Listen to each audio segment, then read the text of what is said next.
Oke, kali ini kita sudah berada di video yang ke-7. Video yang ke-7 ini akan membahas sebuah masih macam-macam function. Jadi di function itu nanti akan ada yang namanya lambda expression. Itu apa? Oke, langsung saja kita bahas. Langsung saja kita buat file projectnya. Klik kanan di source biasa, new, Kotlin file, pilih yang file, kita namain apa ya? Function bagian ketiga ya. Bagian 3. Oke, enter. Oke, kita dapat. Langsung saja, itu apa itu lambda expression? Saya materi dulu ya, seperti biasa sedikit. Lambda expression adalah function yang tidak memiliki nama. Jadi ada function yang tidak memiliki nama. Nah, dengan si lambda expression ini, kita bisa membuat fungsi tanpa harus kita mendeskripsikan fungsinya ya, karena fungsi ini tidak memiliki nama. Nah, ada yang unik juga, si lambda expression ini bisa disimpan dalam variabel. Bisa disimpan dalam variabel. Oke, langsung saja kita ke contohnya saja biar lebih enak. Misalkan funMy ini ya, seperti biasa. Oke, di sini kita akan coba buat ya, coba buat lambda expression di sini. Seperti yang saya sebutkan tadi, kalau lambda expression adalah function yang tidak memiliki nama. Tapi lambda expression ini bisa disimpan dalam variabel. Oke, kita langsung buat ya. Misalkan kita buat variabel yang isinya nanti lambda expression. Misalkan file lambda pertama aja ya. Lambda expression pertama. Lambda expression pertama. Ini misalkan string.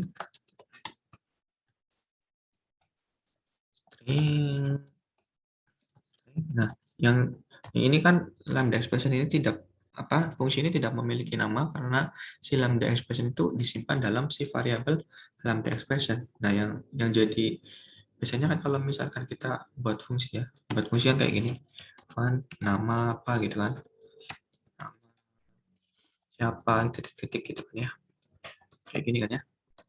Nah, di sini tuh ini tuh si nama fungsinya itu mana? Yang di sini dengan pengembalian si string langsung kita tulis apa namanya di sini kurung berawal value, misalkan value di sini adalah parameternya, parameter dari fungsi ini,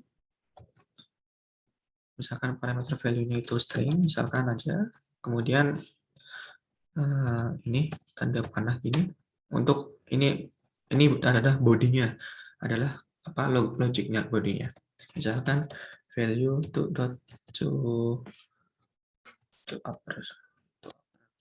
apa ya,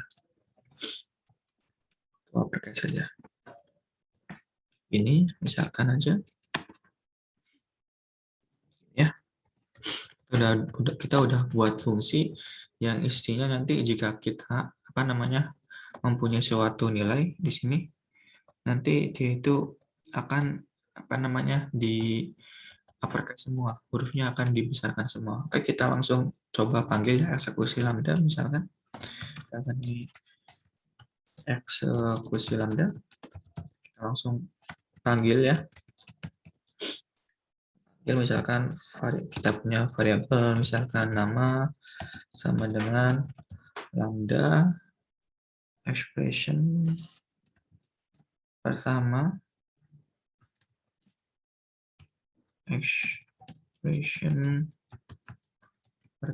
di sini misalkan namanya, kok ini ada yang merah, berarti apa yang salah?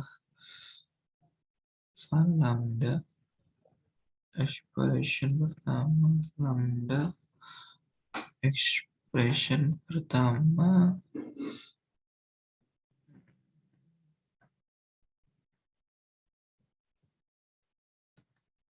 Oke, kita coba undo dulu ya.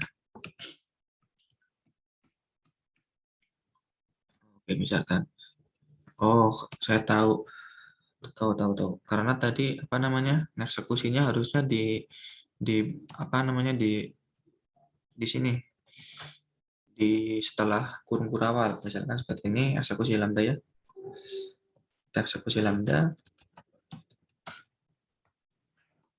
misalkan val nama tadi ya sama dengan lambda expression pertama akan ada. Nah, kemudian misalkan value di sini kan harus string ya, makanya di sini nanti kita panggil string, misalkan Takemichi, misalkan ini di ini aja, oke. Kemudian nanti panggil tuh si Prinama. Jadi kita kayak memanggil variabel, tapi ternyata di dalam variabel itu ada functionnya. Itu functionnya itu yaitu bilang kalau misalkan kita membuat mengisikan value-nya string, nanti si string itu akan di uppercase semua. Oke, kita coba run ya. Kita coba run, jadi nanti si Takemichi itu hurufnya besar semua. Oke, kita coba wait, tunggu wait-nya sebentar. Nanti akan dapat tuh yang namanya Takemichi dengan huruf besar semua. Oke, tunggu proses wait-nya sebentar. Oke, ini ya Takemichi, hurufnya besar semua, uppercase semua ya. Oke, paham ya? Kemudian di function itu juga ketika kita membuat function itu biasanya gitu ya, ada kalau misalnya di dalam function itu kita membuat sebuah if dan when, biasanya itu di situ ada return value-nya. Nah, kita bisa di Kotlin bisa menyederhanakan si return if dan value-nya, return if dan when-nya. Sorry. Nah, misalkan seperti ini ya. Oke, ini kita sederhanakan dulu biar enak dilihat. Sebentar, kita ini aja. Oke. Ini kita akan membahas return if dan when. Jadi return if dan when bisa kita sederhanakan misalkan seperti ini. Misalkan langsung aja ya di sini aja ya contohnya. Misalkan di sini kita buat sebuah function hello bro, misalkan hello bro nama titik dua string, misalkan saya pakai default value. Kalau yang nggak tahu default value itu apa, jangan langsung lihat video ini, harus lihat video yang sebelumnya, sudah dijelaskan terkait default value. Oke, misalkan seperti ini, misalkan if nama sama dengan kayak gini, maka saya pengennya return balikan nanti namanya return itu misalkan hello bro misalkan. Kemudian jika tidak gitu ya, else misalkan return halo namanya misalkan ini dengan string template gitu ya. Misalkan saya buat seperti ini. Jadi kalau misalkan saya panggil di sini halo bro. Nah, misalkan saya nggak lupa mengisikan parameternya. Nah, ini parameternya saya gunakan default value. Berarti jika parameternya itu nanti default value, nanti hasilnya itu hello bro. Oke, kita coba ya. Kita run. Coba kita run di sini, nanti tunggu sebentar breath-nya. Oke, nanti di sini harusnya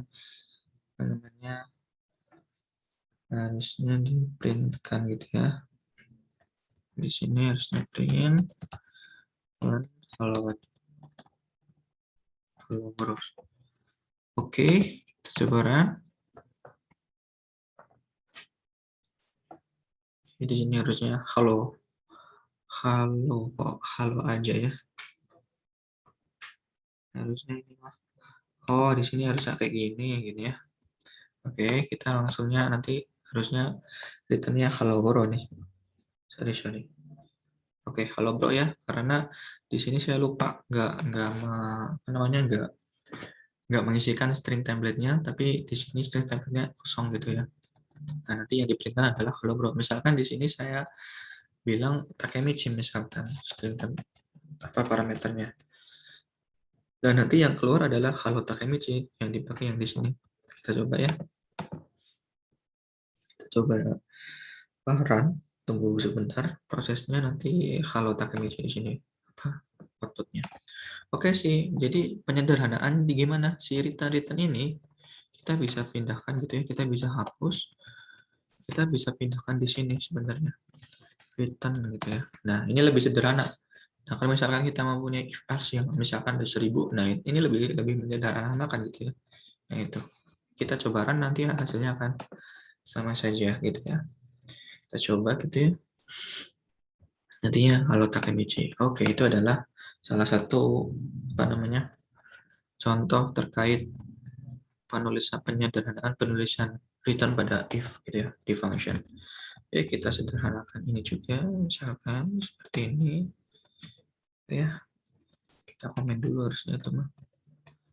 Ini klik aja. Oke, kita komen dulu baru disembunyikan.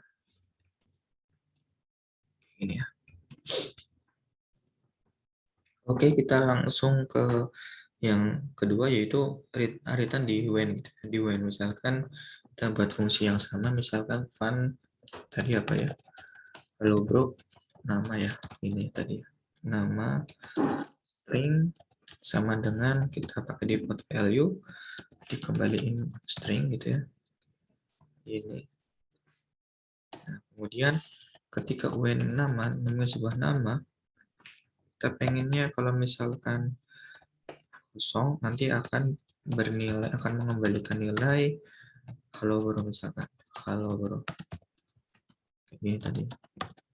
Kemudian kalau misalkan enggak keduanya, misalkan else, harus mengembalikan return halo nama gitu ya, halo nama kayak gini ya. Oke, misalnya kita panggil di sini, panggil di fungsi utamanya, misalkan print halo bro, halo bro. Nah, ini kosong gitu ya, berarti nanti yang ke outputnya nanti adalah halo bro. Oke, coba ya, kita coba di sini.